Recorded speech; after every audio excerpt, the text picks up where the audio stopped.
Hi, it's Kathy from Fieldwork Connections, and today Bianca and I are out at Sydney Olympic Park looking at the mangrove wetland, intertidal wetland ecosystem. So we're right on the edge of the mangroves here.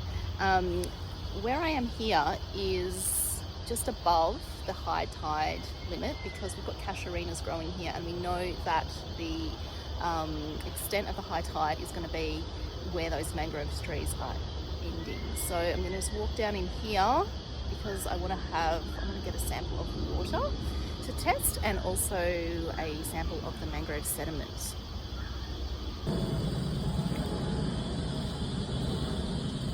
I wonder if I'm going to get wet feet today.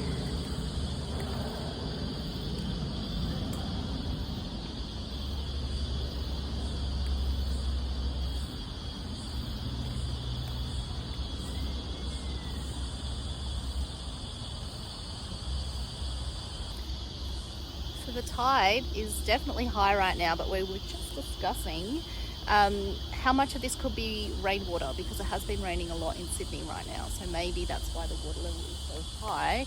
But our refractometer will confirm just how much salt is in this sample. So I'm going to use the refractometer to take a sample of the river water. I didn't bring a little bottle with me, so all I'm going to do is just dip it into the water and let the plate close over the top. I'm not going to get salt into this area. So we can see we've got a lovely film of water in there, and then what I'm going to do is look through the eyepiece and hold it up to a bright area of the sky, and I'm going to look on the right hand side inside there. In fact, I need to focus it by just turning that area around a bit at the end. Okay, so what it is reading right now is 24%.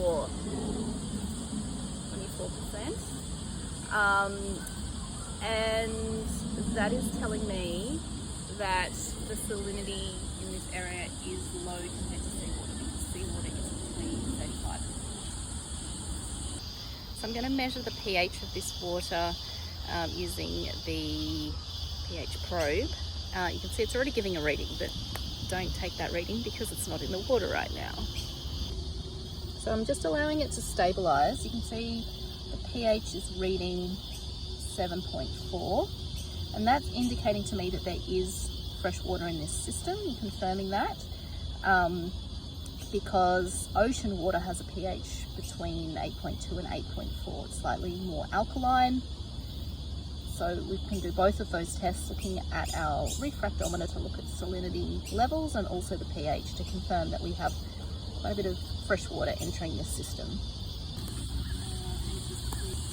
So I'm going to take a sample of the mangrove sediment. Now ideally I'd want to do this not when it was high tide, because I would then be able to walk further in and get a really good sample. But right on the edge here I can still dig up the sediment through the water.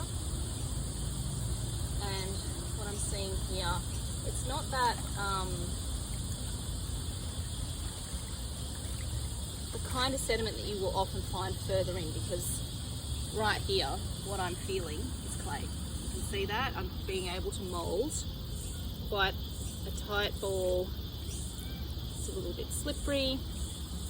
I can feel a little bit of sand in it. But this sediment here is going to be very different to what we would be finding further into the mangrove system, where those mangroves are trapping that very fine silt, and the layer upon layer of silt in there is going to be different to this light coloured clay. So when you're classifying soils, I like to use this chart here, which is from the Department of Primary Industries. You can just Google that and it's a PDF, and it shows you how to make a bolus out of soils, and then on the other side it goes through the different classifications of when you're feeling the soil, what you're looking for and how to classify it. And I also like to use this little grain size chart, which again you can just download off the Australian Government Geoscience Australia site. And it shows all the different grain sizes within that sample.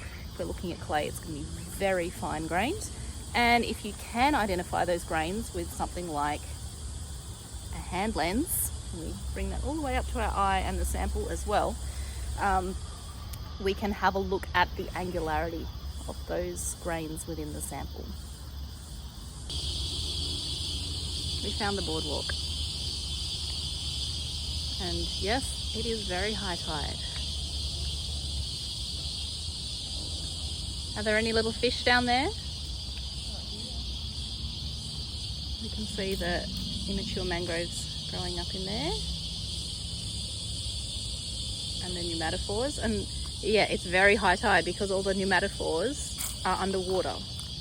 The little snorkel roots can't even get air.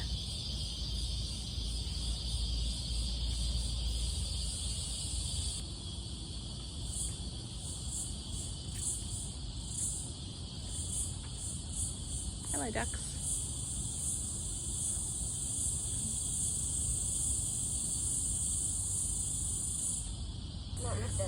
Okay, so Bianca's going to do total dissolved solids using our probe. Yep, good technique. I can see that you're not holding it in too far. Well done. Stabilize to 20. 20 or 200? Oh, 200. Okay. So yeah, we can see that it's not clear entirely, and we've just confirmed that we have 200 parts per million for TDS.